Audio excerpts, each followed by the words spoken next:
Oke, shalom. Grace and works. Grace and works adalah dua hal yang berbeda. Yang berbeda, makanya and, sesuatu yang berbeda, dan itu sesuatu yang berbeda. Nah, saya menerjemahkan grace ini, itu adalah eternal salvation. Itu adalah keselamatan kekal. Dan works itu urusannya dengan eternal reward.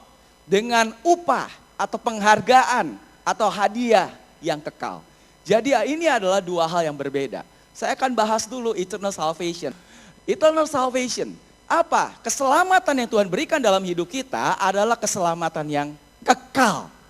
Keselamatan yang Tuhan berikan adalah keselamatan kekal. Dan kita bisa selamat itu hanya karena kasih karunia Tuhan. Ayatnya bilang dengan jelas sekali di Efesus 2 ayat 8 dan 9 dikatakan begini. Sebab karena kasih karunia,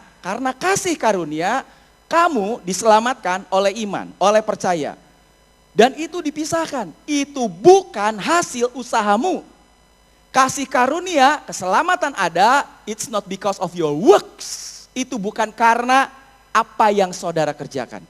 Tapi kasih karunia dan keselamatan itu ada, itu adalah pemberian Tuhan. Amin. Jadi keselamatan yang kita terima itu adalah pemberian. Itu bukan hasil dari apa yang kita kerjakan. Jangan ada orang yang sombong, merasa lebih hebat. Kenapa? Karena semua sama. Kita dapat keselamatan karena kasih karunia dan itu adalah pemberian dari Tuhan. Dan pemberian ini karena Tuhan yang memberi, makanya ada jaminan, asuransinya, assurance of salvation. Ada jaminan keselamatan. Di dalam kekristenan, keselamatan dijamin. Dijamin apa? Karena ini hadiah dari Tuhan. Keselamatan melalui Yesus, itu adalah God's free gift, itu adalah hadiah yang gratis, pemberian secara gratis. Ketika kita terima hadiah ini, itu kita terimanya lewat percaya, lewat iman tadi. Ketika kita percaya kepada Yesus adalah Tuhan dan Juru Selamat, kita terima keselamatan, hadiah keselamatan kekal dalam hidup kita. Saya mau ceritakan satu cerita dulu. Saudara tahu ini jembatan apa? Belum jadi. Ini adalah jembatan Golden Gate di San Francisco. Ketika jembatan Golden Gate dibangun, itu waktu awal pembangunannya, banyak orang pekerja waktu mereka membangun, mereka jatuh dan mati. Dan itu membuat para pekerja mereka komplain. Mereka bilang mereka mogok, mereka nggak mau kerja lagi. Akhirnya ada satu orang namanya Strauss. Dia menginvestasikan untuk dia pasang yang namanya safety net. Dia pasang jaring di bawahnya. Kenapa? Orang komplain semua. Akhirnya dia investasi. Demi pembangunan itu dia pasang jaring. Dan hasilnya apa? Sepanjang pembangunan dari jembatan Golden Gate, hanya 19 orang pekerja yang meninggal. Dan itu termasuk bagus. Kenapa? Waktu membangun bendungan, salah satu bendungan di San Francisco juga, itu kurang lebih 100 orang yang meninggal. Nah, jadi mereka bisa diselamatkan. Dan selama dipasang safety net, 11 orang yang jatuh. Tapi selamat. 11 orang yang jatuh dan selamat. For a major construction site. He was spending over $130,000 on a safety net to be installed as work began on the bridge's roadbed. What he did was to put this wonderful safety net under the entire bridge so that people who fell would be saved. And he cantilevered it out 10 feet out on each side from the workspace so that he protected everybody. No matter how high up you were and how hard you might have been blown off, you would still fall into the net. 19 men tumbled into the net, each cheating death. They called themselves the Halfway to Hell Club. The net became a morale booster, so much that workers had to be ordered not to jump into it on purpose. For Strauss, the investment paid dividends. The loss of life, the delays that would occur from men working slower because they had to be a bit more careful so they wouldn't fall, probably made the $130,000 a very economic innovation. Hasilnya apa? inilah safety netnya. Hasilnya apa? Saudara bisa baca di situ. Ketika para pekerja, mereka diyakinkan bahwa mereka bekerja dengan aman, mereka bekerja dengan kalaupun sekalipun jatuh mereka akan tetap selamat. Hasilnya apa? Dalam sejarah membuktikan akhirnya jembatan itu bisa selesai lebih cepat daripada waktu yang seharusnya yang ditentukan. Dari sini saya mengambil sebuah pelajaran. Artinya begini, jaminan keselamatan ketika kita bekerja adalah sesuatu yang sangat penting. Setuju? Ketika saudara kerja, kalau saudara nggak ada jaminan bahwa saudara pasti selamat, saudara pasti akan bekerja dengan lambat. Kenapa? Karena saudara akan jaga-jaga untuk keselamatan. Jangan sampai jatuh. Dan itulah hasilnya, makanya sempat molor. Bahkan sempat akhirnya mereka, karena teman-temannya banyak yang jatuh dan mati, akhirnya mereka demo, nggak mau kerjain lagi. Tapi begitu dipasang safety net, ini jaminan keselamatan, sekalipun mereka jatuh, mereka akan selamat. Ternyata mereka bekerja lebih cepat dan hasilnya selesai lebih cepat. Begitu juga keselamatan di dalam Kristus. Tadi dikatakan bahwa Tuhan, Yesuslah yang memberikan hidup yang kekal. Amin. Hidup yang kekal datang karena Yesus. Dan karena Yesus yang memberikan, makanya mereka, saya kasih garis bawah warna kuning di situ apa? Pasti. That's the assurance of salvation. Itulah kepastian, asuransinya dari keselamatan. Karena keselamatan adalah free gift. Karena keselamatan adalah anugerah buat setiap orang yang percaya Yesus. Pasti selamat. Pasti, ayatnya bilang. Dan keselamatan itu pasti, mereka pasti tidak akan binasa sampai selama-lamanya. Dan seorang pun tidak akan merebut mereka dari tanganku. Itu seperti safety net yang dipasang. Jadi apapun juga yang saudara lakukan, apapun juga, jaminan keselamatan adalah pasti. Dan ketika kita mengerti ada jaminan keselamatan dalam hidup kita, itu sebetulnya membuat kita bisa bekerja lebih efektif dan bekerja lebih cepat. Amin. Itulah. Jadi saya katakan begini, tadi saya bagi dua, grace and works. Grace bicara tentang salvation, eternal salvation. Keselamatan kekal, keselamatan sudah dijamin. Karena itu pemberian, sekali lagi, bukan atas usaha saudara, pemberian. Salvation is a free gift, itu hadiah gratis dari Tuhan. Tapi works, itu bicara tentang reward. Reward itu bicara tentang upah. Berarti ada sesuatu yang harus dikerjakan dulu. Dan upah itu bentuknya adalah heavenly reward, upah surgawi. Dan itu didapat dari ketekunan atau kesetiaan kita.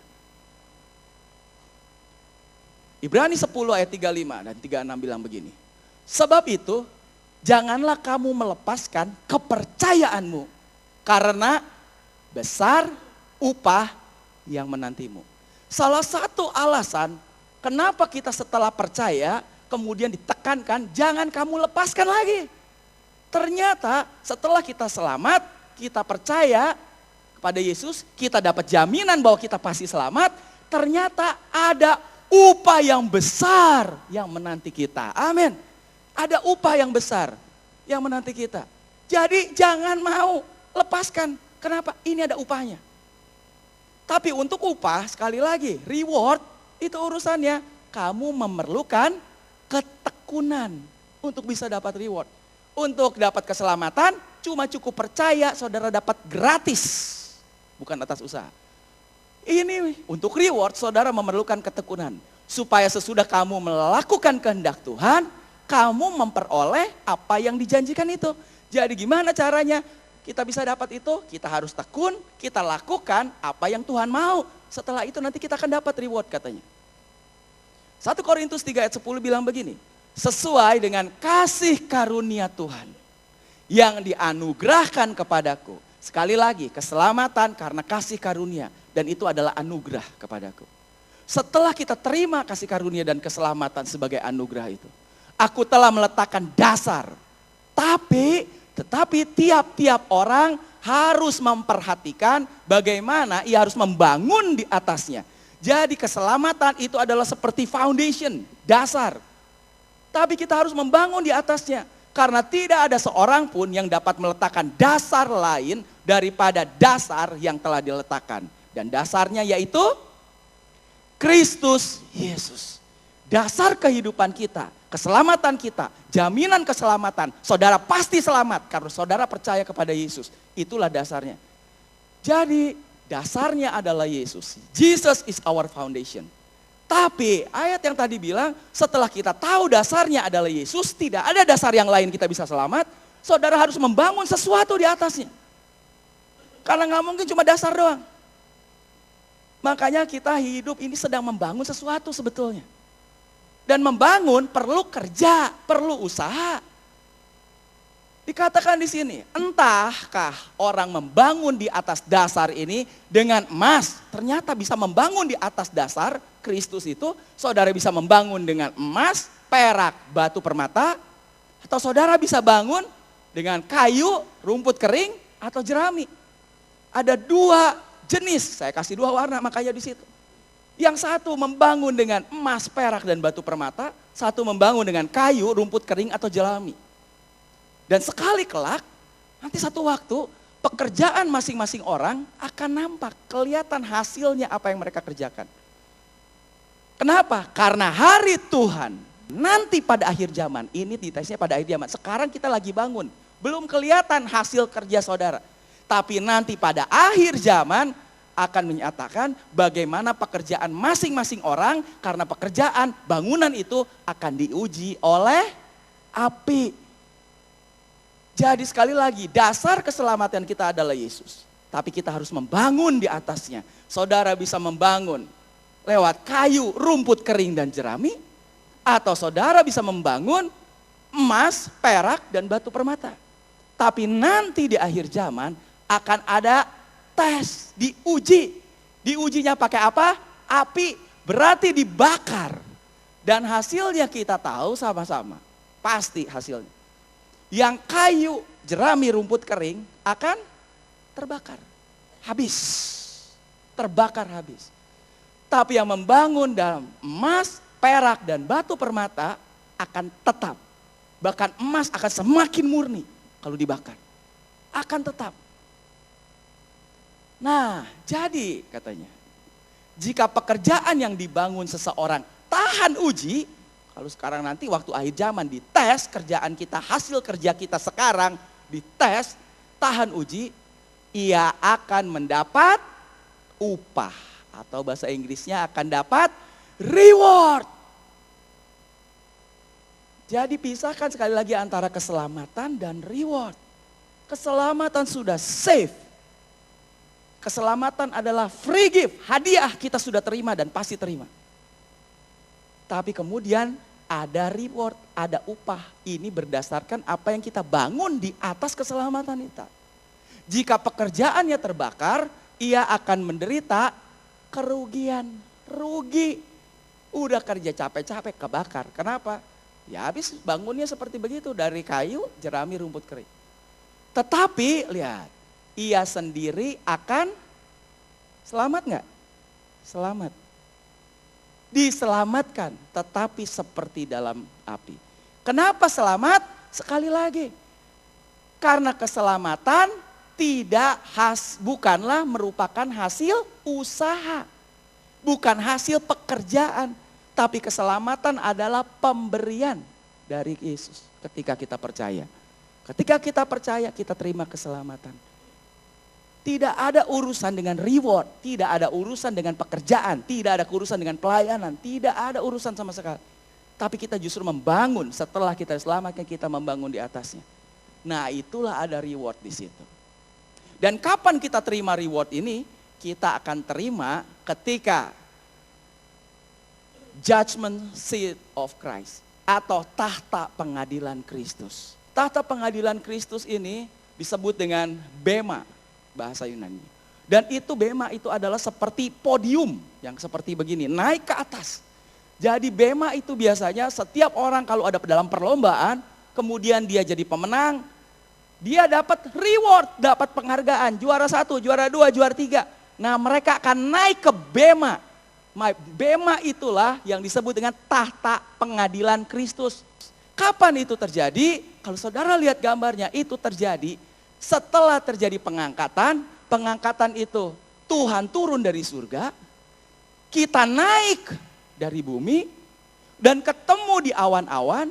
Setelah ketemu di awan-awan, setelah itu ada tahta pengadilan Kristus. Nah, ini ada bema, ini ada penghargaan, ini reward. Makanya di situ dibilang the judgment of reward. Judgment untuk kasih penghargaan, upah yang tadi. Dan setelah itu barulah masuk ke perjamuan kawin anak domba. Sebab ayatnya bilang 2 Korintus 5 ayat 10. Kita semua harus menghadap tahta pengadilan Kristus. Kita semua, dia bilang kepada jemaat ini. Supaya setiap orang di tahta pengadilan Kristus itu apa yang akan terjadi?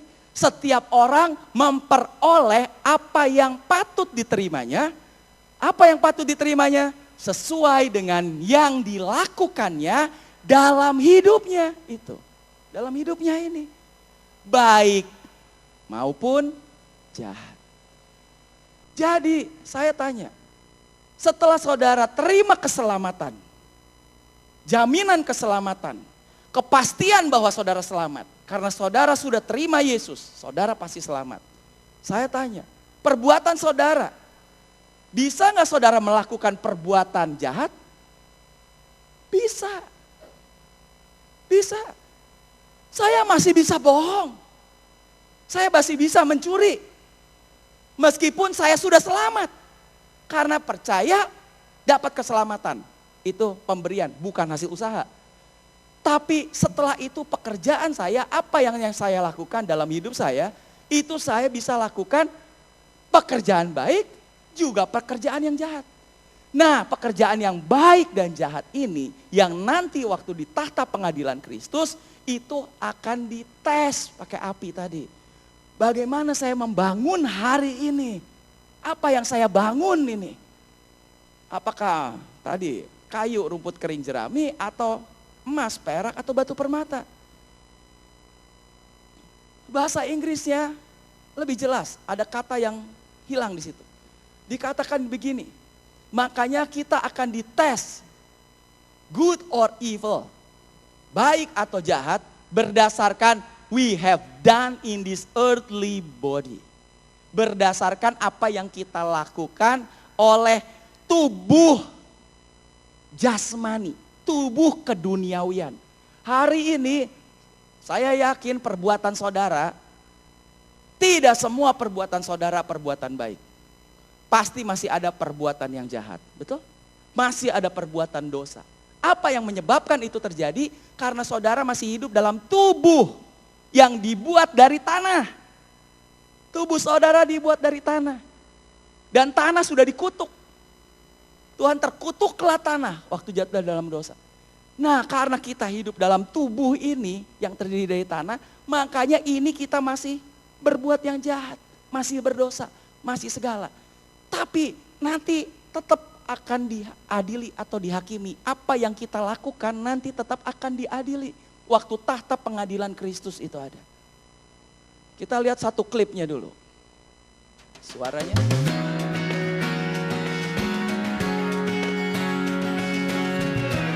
Tahta pengadilan Kristus. Segera sesudah pengangkatan terjadi, orang percaya akan berdiri di hadapan Yesus, tahta pengadilan Kristus itu. Dan akan diadili setiap orang yang sudah lahir baru berdasarkan apa yang mereka lakukan. Dan ini tidak menentukan untuk mereka masuk surga atau tidak masuk surga. Karena ini semua udah di surga. Karena Yesus sudah mati dan menebus kita. Dia sudah berkorban buat kita. Karena itu dia sudah memberikan keselamatan di dalam hidup kita. Keselamatan adalah safe, aman. Karena kematian Yesus, kita akan hidup selama-lamanya bersama-sama dengan dia. Amin. Itulah yang terjadi. Tapi bagaimanapun juga, di dalam kekekalan ada satu dampak yang lain. Yaitu apa yang kita lakukan. Itu kita bisa melakukannya untuk membawa kemuliaan atau tidak. Dan hasilnya itu semua dibangun di atas dasar iman Kristen kita. Karena itu kita harus serius membangun di atas dasar Apa yang sudah Tuhan berikan, dasar keselamatan itu. Karena satu hari, semua yang kita bangun itu akan dites oleh api. Kalau seorang membangun di atas dasar kayu, jerami dan rumput kering, itu akan terbakar. Dan tidak akan dapat reward, tidak akan dapat upah. Karena semua akan terbakar dan akan kehilangan.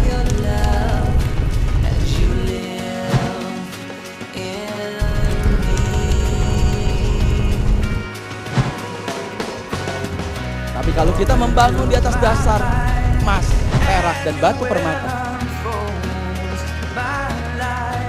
itu lain hasilnya. Memang mereka tetap akan diselamatkan, tapi seperti dari dalam api. Dan ini sekarang waktunya sudah sangat singkat. Ini waktunya untuk kita memperhatikan apa yang kita lakukan. Kita harus tahu waktunya. Jangan kita cuma tidur, tapi marilah kita bangun sesuatu di atas dasar keselamatan yang Tuhan sudah berikan. Karena waktunya sudah singkat. Marilah kita menanggapi ayat ini dengan serius. Karena kita akan menerima upah atau reward di hadapan Tuhan. Daripada nanti kita di surga akan malu karena kita tidak melakukan apa-apa. Itulah penggambarannya. Jadi ada perbedaankah nanti di surga? Ada. Semua selamat. Selamat adalah kepastian karena itu adalah pemberian. Tapi ada perbedaan. Karena ada upah. Nah, upahnya apa? Ini heavenly reward. Upahnya adalah upah surgawi. Dan digambarkan di Alkitab, upahnya adalah mahkota. Berupa mahkota.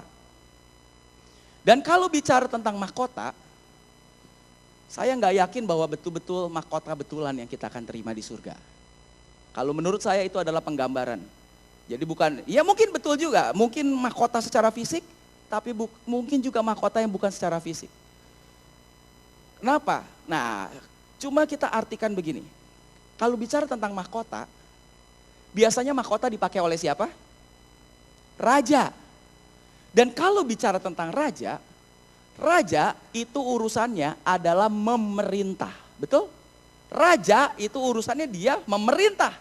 Jadi yang pakai mahkota adalah raja. Urusan raja adalah urusan memerintah. Saya mau bawa pada awalnya, saudara tahu nggak? Ada satu kebenaran bicara begini. Bahwa Kejadian 1 ayat 1.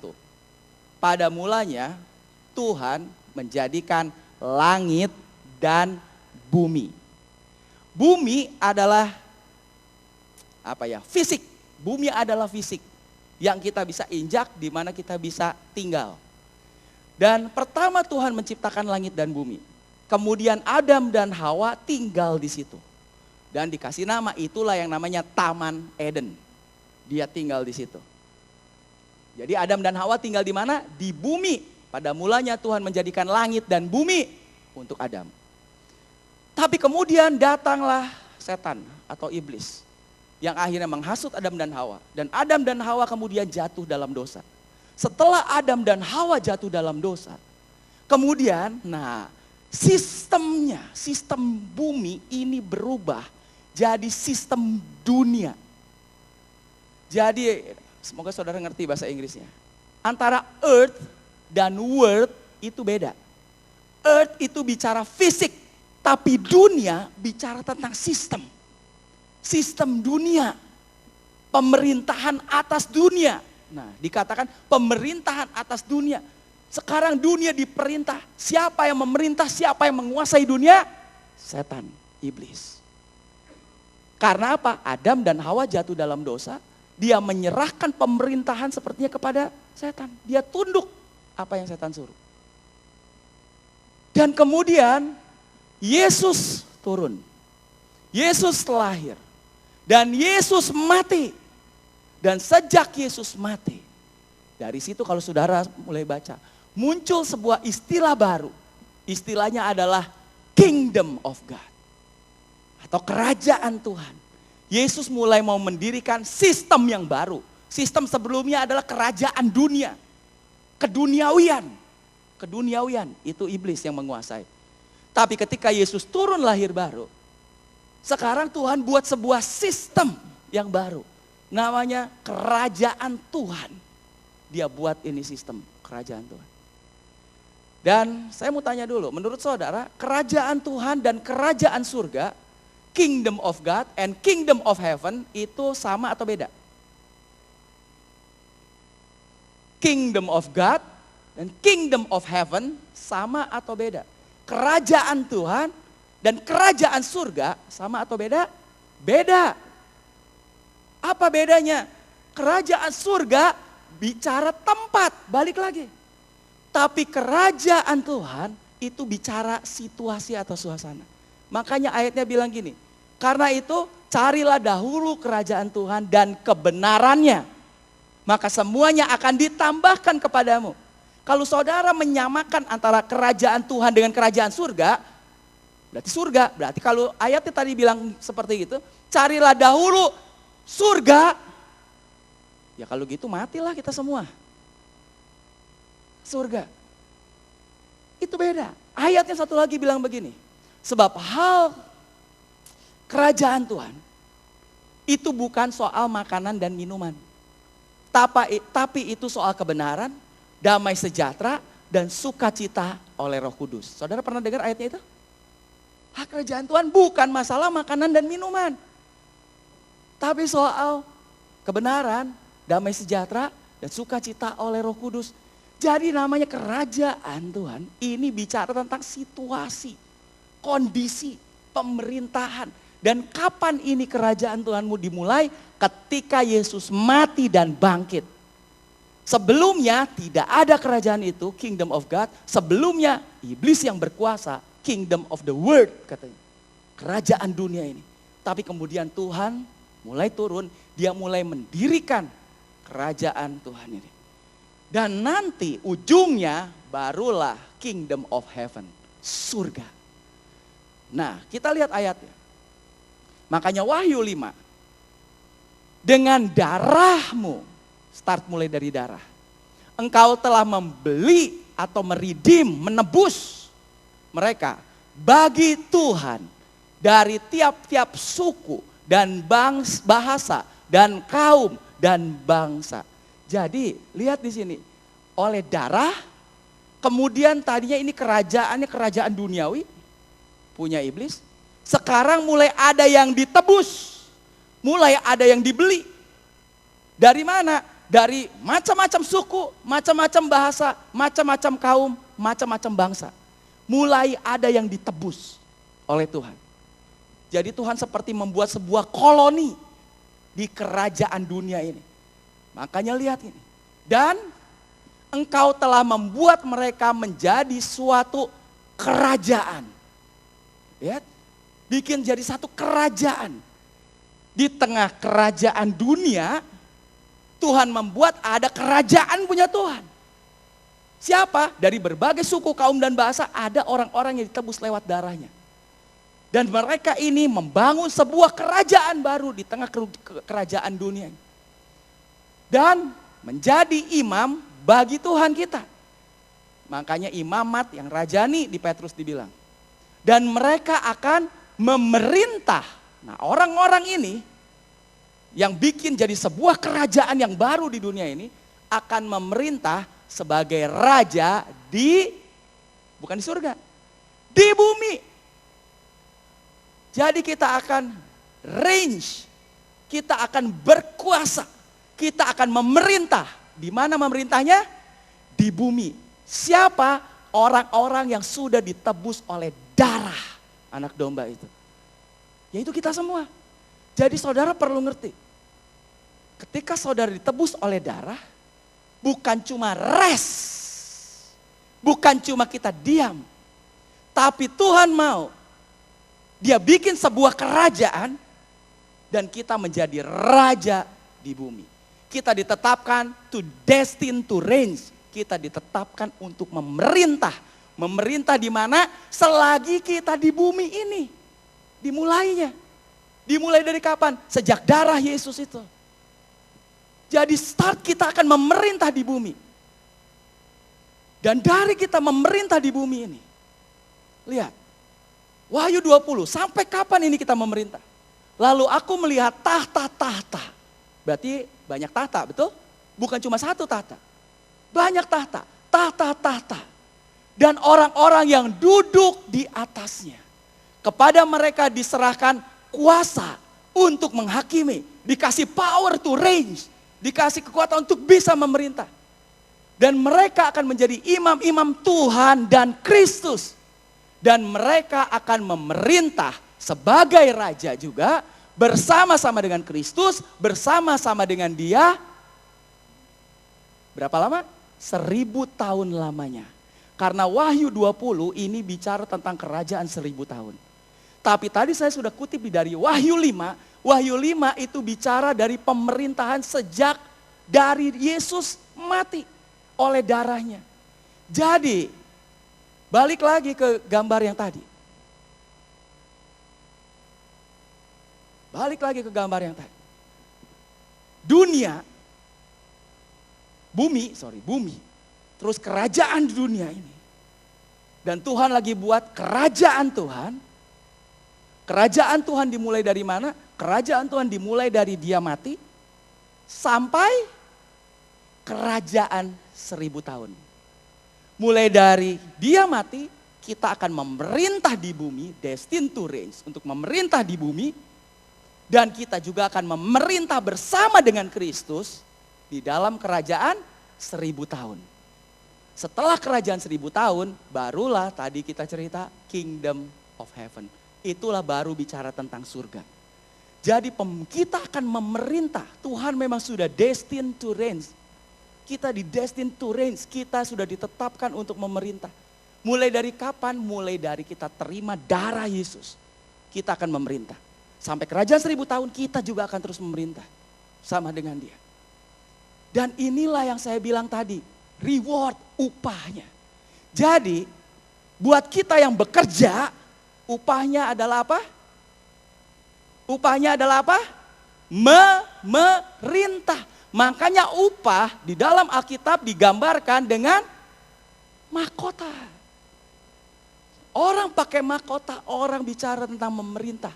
Jelas di sini makanya dibilang aku melihat tahta, bukan cuma satu. Jadi ada banyak penguasa-penguasa yang pakai mahkota. Dan dikasih kuasa untuk judge, untuk menghakimi, untuk memerintah, untuk ngatur. Wow. Dan lihat, Yesus pernah kasih penggambaran. Setelah ia dinobatkan menjadi raja, ada satu perumpamaan Yesus kasih di sini. Ia menyuruh memanggil hamba-hambanya. Orang yang pertama datang dan yang telah menghasilkan 10 mina, dipanggil hambanya, datang yang pertama, dia udah menghasilkan 10 mina, dan Yesus bilang apa? Baik sekali perbuatanmu itu, hai hamba yang baik. Kalau ada hamba yang baik, berarti ada hamba yang jahat, betul? Tadi saya bilang setelah kita diselamatkan, kita bisa berbuat baik, kita bisa berbuat jahat dalam perbuatan kita. Dan hamba ini dikatakan dia hamba yang baik karena dia berbuat baik. Karena dia berbuat baik dikatakan engkau telah setia dalam perkara kecil. Memang dibandingkan dengan keselamatan, pekerjaan yang saudara lakukan itu adalah perkara kecil. Tapi ketika kita setia, sekali lagi saya ulangi, grace bicara keselamatan, works adalah bicara tentang reward. Dan reward diterima lewat apa? Kesetiaan dan ketekunan. Karena engkau telah setia dalam perkara kecil, karena itu terimalah kekuasaan atas 10 kota. Kemudian datang lagi hamba yang kedua, sama juga.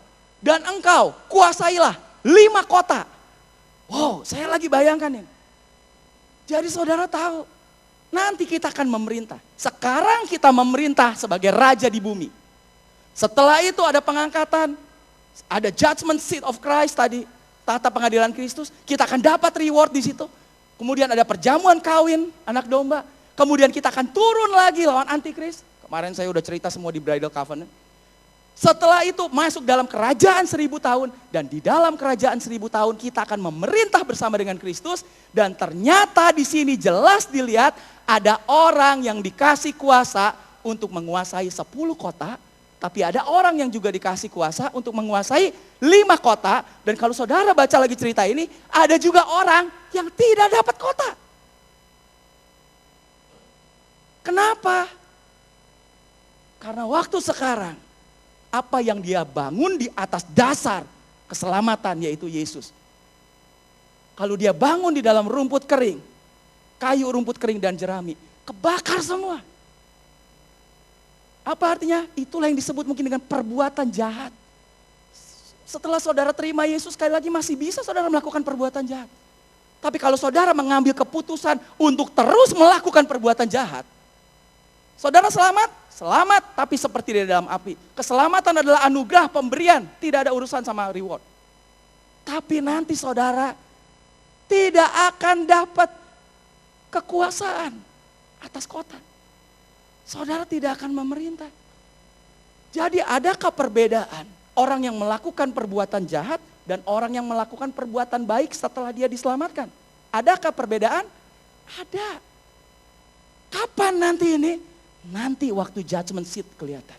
Nanti waktu tahta pengadilan Kristus kelihatan itu semua. Saya berharap saya bisa menguasai 10 kota. Meskipun saya tahu Pak Yusak udah 100 kota. Keliling terus. Tapi saya mulai keliling juga, terima kasih ya. Saya nggak tahu saudara dapat berapa kota. Itu ditentukan seberapa yang saudara lakukan. Works. Dan ada 5 jenis mahkota. Aduh, waktu saya habis. Saya nggak bisa jelasin semua ini. Udah kapan-kapan lah. Ada mahkota kebenaran, mahkota kehidupan, mahkota kemuliaan, mahkota. Banyak. Saya mau lanjut lagi. Bagaimana sekarang kita bisa raih itu mahkota? Gimana cara kita bisa raih itu mahkota? Apa yang Alkitab bilang tentang mahkota-mahkota ini? Buat orang Kristen ini semua mahkota. Gimana cara meraihnya? Galatia 5 ayat 16 jelas bilang begini. Maksudku ialah, jadi gimana kita harus hidup, gimana supaya kita bisa terima itu reward, bisa terima itu mahkota. Maksudku ialah, hiduplah oleh roh. Jadi setelah kita diselamatkan, keselamatan kita adalah assurance, pasti, garansi, selamat. Ternyata kita harus belajar untuk hidup dalam roh. Itu yang Paulus ajarkan. Kalau kamu hidup dalam roh, maka kamu tidak akan menuruti keinginan daging. Karena gak bisa, ini pilihan.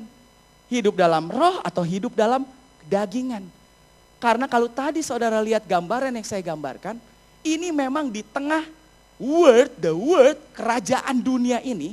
Tadi saya bilang Tuhan mulai membuat sebuah koloni baru. Membuat sebuah kerajaan baru. Kerajaannya Tuhan yang isinya adalah orang-orang yang Tuhan sudah tebus. Tapi saudara ada di tengah-tengah kerajaan dunia ini. Makanya kita harus belajar hiduplah oleh roh. Maka kamu tidak akan menuruti keinginan daging. Sebab keinginan daging berlawanan dengan keinginan roh. Dan keinginan roh berlawanan dengan keinginan daging. Karena keduanya bertentangan sehingga kamu setiap kali tidak melakukan apa yang kamu kehendaki. Ini bertentangan, saudara harus pilih salah satu. Dan untuk memilih, ya itu ada sedikit works, usaha atau perjuangan di situ. Tapi kabar baiknya, akan tetapi, jikalau kamu memberi dirimu dipimpin oleh roh, maka kamu tidak hidup di bawah hukum Taurat. Hukum Taurat itulah yang mengikat, itulah yang mengkondem, itulah yang membebani. Bahasa Inggrisnya ini bagus saya lihat. But when you are directed by the Spirit. Directed, kalau saudara nonton film sampai akhir atau di awal, saudara pasti sering lihat. Directed by. Directed itu bahasa Indonesianya sutradara. Disutradarai oleh siapa itu film? Saudara tahu di sini, but when you are directed by the Spirit. Jadi ternyata sutradaranya adalah Roh Kudus. Kemarin saya sudah bilang Roh Kudus ada di mana? di dalam kita. Sebagai garansi, sebagai jaminan, meterai, dia ada di dalam kita. Setelah orang percaya, kita terima Roh Kudus masuk dalam hati kita. Dan Roh Kudus itulah sutradaranya. Tapi sekarang saya tanya, meskipun Roh Kudus sutradaranya, saudara yang menentukan saudara mau ikuti kata dari sutradara itu untuk diarahkan apa yang harus dilakukan, atau saudara bisa ambil keputusan untuk saudara melakukan acting sendiri. Dan apa yang kita lakukan berdasarkan sutradara Roh Kudus, dan apa yang kita lakukan tidak berdasarkan dia, ternyata itu berujung pada reward, pada upah. Tapi karena kita directed by the Spirit, kabar baiknya, you are not under obligation of the laws of Moses.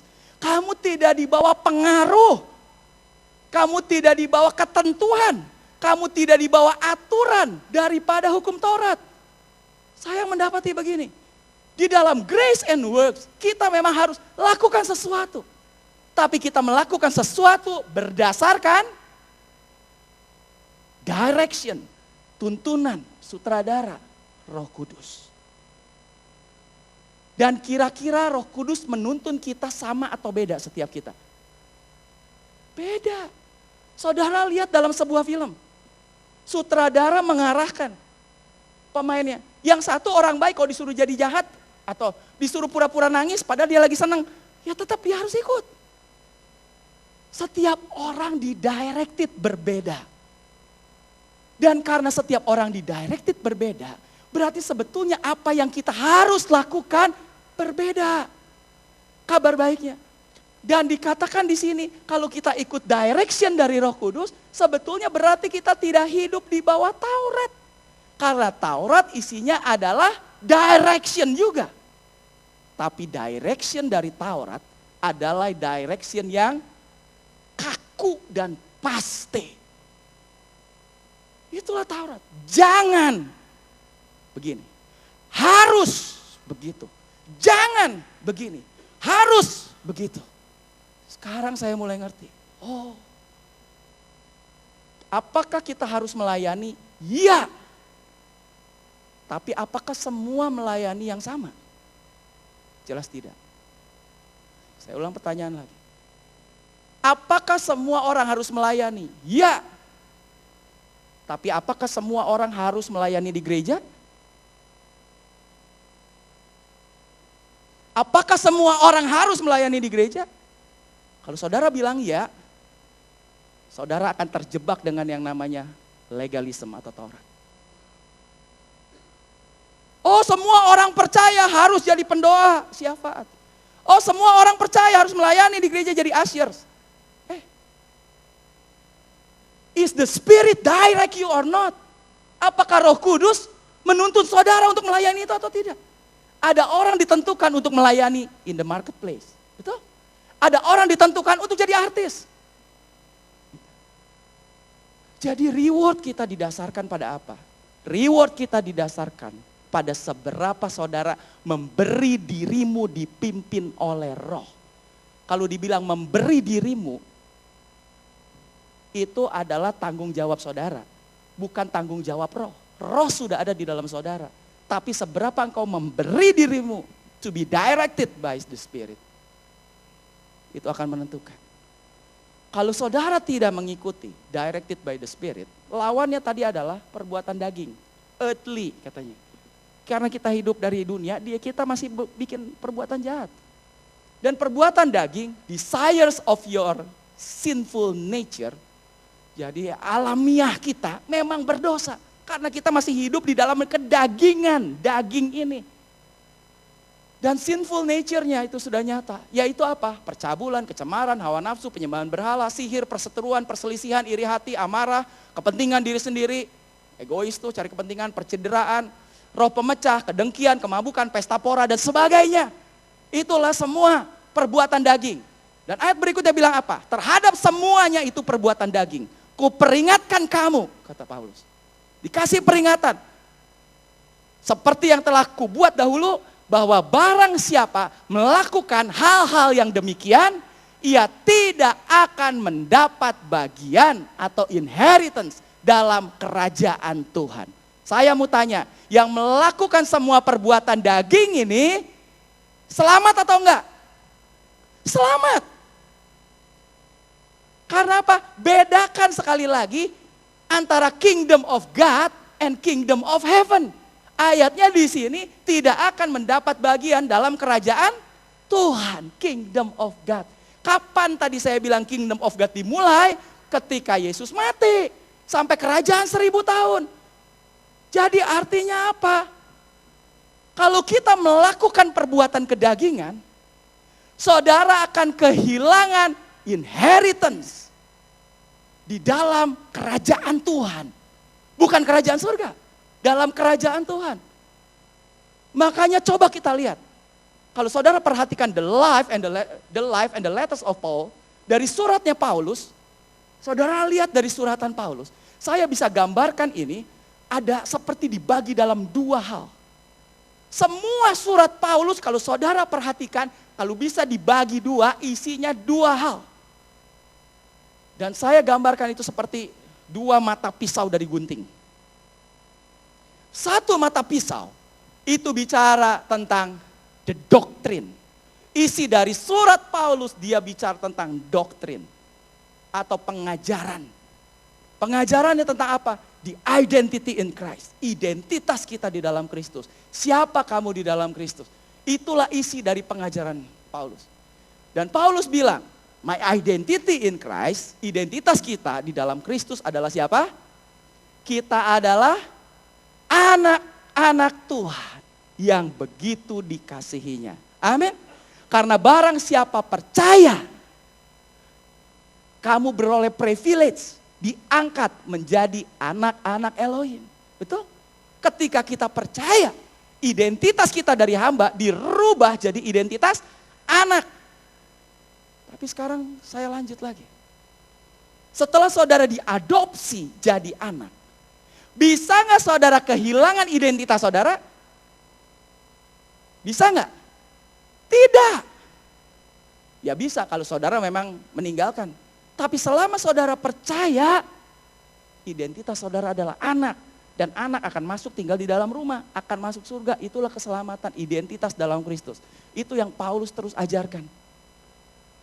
Tapi, seorang anak itu biasa punya warisan. Jadi kalau saya tanya, bisa nggak kita kehilangan identitas anak kita? Tidak bisa. Tapi, bisa nggak seorang anak kehilangan warisan? Bisa. Itulah yang tadi kita bicara. Inheritance. Kapan kita kehilangan warisan kita? Ketika saudara terus-menerus melakukan perbuatan kedagingan. Perbuatan daging. Meskipun saudara sudah terima Yesus, saudara tahu identitas saudara jadi anak. Sekarang saudara sudah pasti masuk surga. Tapi kemudian ada warisan yang menanti. Tadi warisannya apa? Saya balik tanya dulu. Warisannya apa? Memerintah di dalam kerajaan Tuhan. Mungkin atas 10 kota, atas 5 kota, atas itu. Kalau saudara terus hidup dalam kedagingan dan tidak memberi hidup saudara dipimpin oleh roh, directed by the Spirit, saudara bisa lost inheritance. Wow, itu saya ngerti ini. Makanya kita di dalam Kristus, setelah kita terima Yesus, dosa apapun juga yang saudara lakukan, saudara tetap selamat. Tapi kalau orang nggak ngerti, dia bilang ya udah, mau saya dosa, mau saya nggak dosa kan tetap selamat, sama aja kan? Tidak sama, karena selain grace, there is a works. Ada juga upah, works bicara upah reward, berbeda rewardnya. Dan reward berdasarkan apa? Berdasarkan seberapa saudara mau hidup dipimpin roh. Bukan dipimpin hukum Taurat. Kalau roh menuntun saudara-saudara untuk melayani di marketplace, saudara melayani di marketplace. Jangan karena di gereja wajib, akhirnya saudara melayani di gereja. Saudara juga nggak ikutin direction dari Roh Kudus. Dan sebaliknya kita gereja yang sudah mengerti tentang kasih karunia, kita gereja tidak hidup di bawah hukum Taurat lagi, betul? Tidak ada kata harus dan wajib. Karena kita tahu setiap orang akan didirect oleh Roh Kudus. Yang harus kita arahkan adalah biarkan setiap orang bisa berjalan, bisa ikuti direction-nya Roh Kudus. Wow. Satu masa pisau lagi adalah exhortation. Isi surat Paulus, saudara bisa bagi, satu bagian adalah isinya doktrin pengajaran tentang identitas kita dalam Kristus, keselamatan. Grace, kasih karunia. Tapi sebagian lagi isinya adalah exhortation, itu seperti nasihat, kata-kata penguatan, kata-kata apa ya, penghiburan, kata-kata anjuran, nasihat. Makanya saudara lihat, Paulus sering bilang gini, kalau kamu begini, janganlah kamu gini. Janganlah kamu begitu.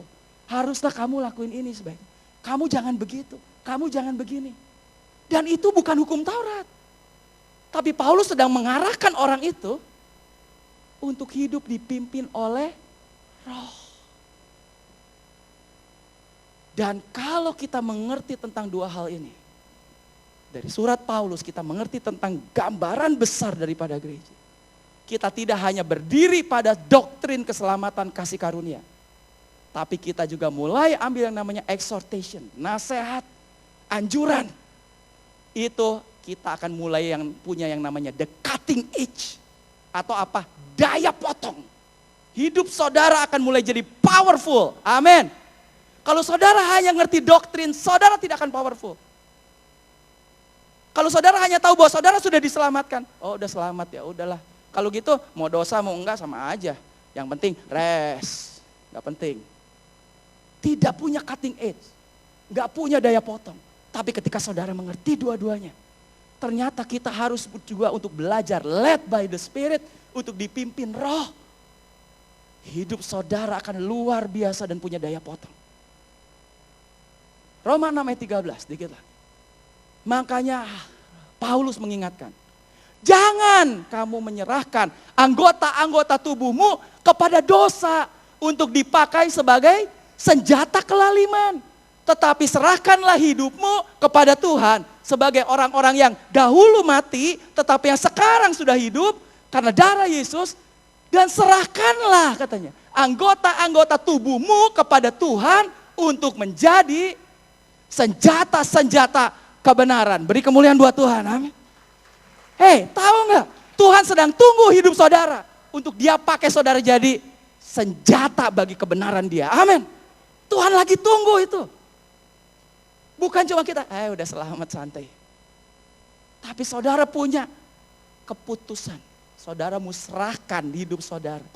Apakah jadi senjata kelaliman atau jadi senjata kebenaran? Waduh, the weapon, senjata. Keren bahasa Indonesia. Meskipun bahasa Inggrisnya nggak tulis ini senjata. Tuh, bahasa Inggris tulis ini sebagai instrument. Instrumen dari kebenaran. Instrument of righteousness. Saudara, terserah saudara mau serahkan. Dan kalau instrumen, nah, apakah saudara menyerahkan mulut saudara untuk Tuhan pakai jadi instrumen itu? Perkataan apa yang keluar dari hidup saudara? Dari pikiran saudara apa yang keluar? Dari perbuatan saudara apa yang keluar? Dari hati saudara apa yang keluar? Makanya ini banyak instrumennya. Baiklah kita pakai, kita serahkan. Mungkin saudara baru menyerahkan perkataan. Oke, besok belajar untuk serahkan instrumen yang lain. Kaki, beritain Injil katanya.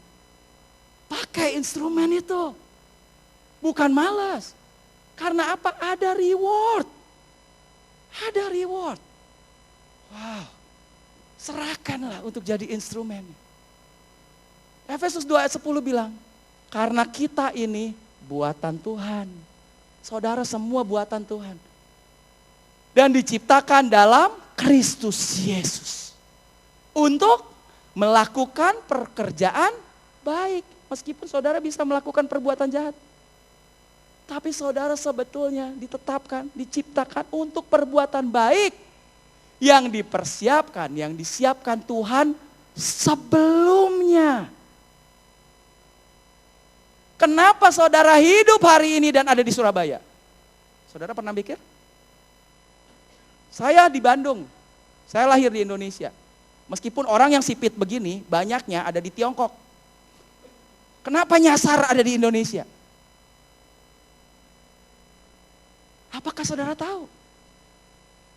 Ada perbuatan baik yang Tuhan sudah persiapkan. Sebelum bahkan kita tahu, bahkan kita lahir.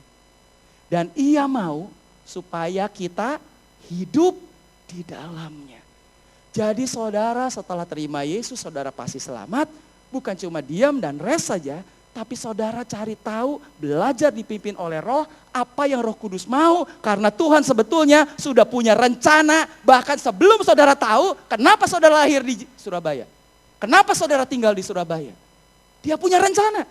Dan dia the direction, dialah sutradaranya. Saudara ikuti.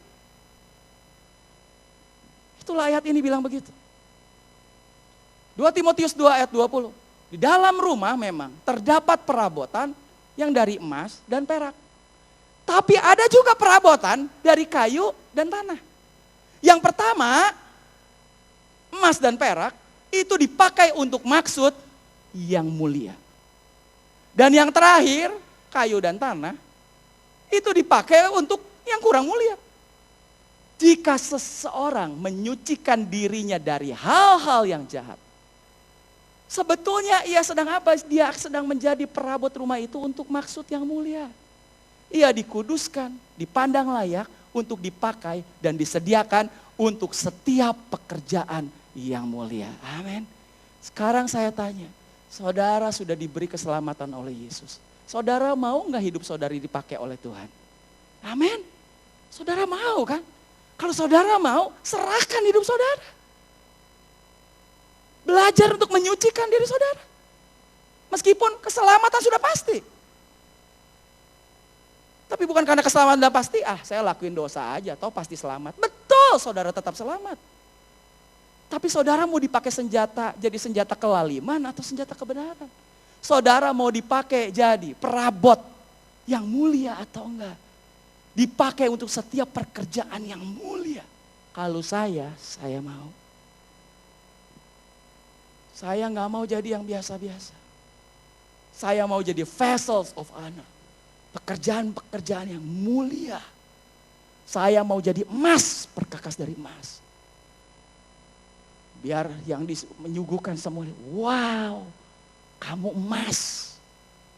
Tapi ada orang lihat kamu orang Kristen. Nah, tanah liat.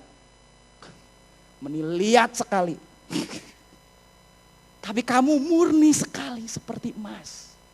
Beda. Tergantung saudara. Tetapi kamu telah memberi dirimu disucikan. 1 Korintus 6 ayat 11. Betul, kamu sudah memberi dirimu disucikan. Kamu telah dikuduskan. Kamu telah dibenarkan. Siapa yang menyucikan, siapa yang menguduskan, siapa yang membenarkan kita? Dalam nama Tuhan Yesus Kristus dan Roh Elohim. Dia yang lakukan itu. Makanya kemudian Paulus bilang apa? Menarik di sini.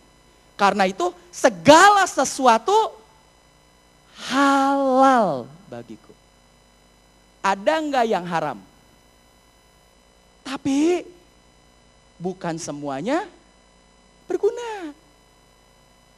Bagus Paulus bilang. Segala sesuatu halal bagiku, tapi aku tidak membiarkan diriku katanya diperhamba oleh apapun. Alasan saya tidak berbuat dosa, nggak berguna. Satu. Kedua, saya nggak mau membiarkan diri saya, senjata kebenaran, untuk diperhamba oleh apapun. Amin. Itulah alasannya. Itulah alasannya. Jangan memperhamba diri saudara pada dosa. Karena itu, penutup. Baiklah hidup saudara, ini kuncinya. Led by the Holy Spirit. Jadi sekarang setelah kita terima Yesus, setelah kita terima anugerah, setelah kita terima keselamatan, keselamatan adalah satu kepastian dan itu adalah dasar yang tidak bisa hilang. Setelah itu apa sekarang kita ngapain? Bukan tidak hanya rest dan malas-malasan, tapi hendaklah hidup kita led by the Spirit, dipimpin oleh Roh. Dan ketika kita mengerti ini, kita start hidup kita untuk memberikan diri kita dipimpin oleh Roh, itulah the real journey. Itulah perjalanan sesungguhnya dari orang Kristen yang utuh. Karena pengajaran Paulus terdiri dari dua pengajaran yang saya tadi bilang, doktrin dan nasihat. Jadi hendaklah, ayatnya makanya bilang, hendaklah kamu saling menasehati dan saling membangun, saling menguatkan. Itu bukan kita ngatur dia, tapi itu kita nasihati untuk dia bisa hidup dipimpin oleh Roh. Tapi jangan saudara yang menuntun orang itu, jangan saudara yang memimpin. Yang memimpin siapa? Roh. Tapi saudara boleh nasihati dia. Kalau dia kecebur, agak nyimpang, kedagingan, melakukan perbuatan daging, ingetin khotbah saya ini. Nanti kamu tetap jadi anak tapi kamu kehilangan warisan. Warisannya adalah kesempatan untuk memerintah. Kalau saya mau memerintah banyak. Ayat yang terakhir. Tetapi karena kasih karunia Tuhan, by the grace of God, kata Paulus, aku adalah sebagaimana aku ada sekarang. Lihat. Dan kasih karunia yang dianugerahkannya kepadaku tidak sia-sia. Bisa saudara bilang begitu? Biarlah Tuhan kasih karunia yang Tuhan sudah berikan, yang anugerahkan secara gratis itu di dalam hidup saya tidak sia-sia. Saya mau bicara itu ke Tuhan waktu nanti kita ketemu. Kenapa? Sebaliknya, karena aku sudah bekerja, aku telah bekerja lebih keras daripada mereka semua. Tapi, ada tapinya lagi. Sebetulnya itu bukan aku. Jadi kita works, sebetulnya bukan kita. Tapi kenapa kita bisa led by the Spirit? Kenapa kita bisa hidup dipimpin Roh? Kenapa kita bisa melakukan perbuatan kebenaran? Itu bukan aku. Kekuatan itu datang, melainkan kasih karunia Tuhan yang menyertai aku. Amin. Beri kemuliaan buat Tuhan. Jadi, gambar yang terakhir. And you will know the truth. Dan saudara akan tahu kebenaran. Dan kebenaran itu akan membebaskan kita. Amin. Membebaskan saudara dari rasa takut. Selamat atau tidak selamat. Tapi juga membebaskan saudara dari melakukan hidup perbuatan kedagingan. Karena sekarang ada yang ngedrive saudara. Ada yang memotivasi saudara. Ada yang mendirected saudara. Dan itulah Roh Kudus. Belajarlah untuk hidup dipimpin Roh Kudus. Belajarlah untuk melakukan pekerjaan lebih keras lagi. Karena kasih karunia yang sudah ada di dalam kita. Amin. Sekali lagi beri kemuliaan buat Tuhan.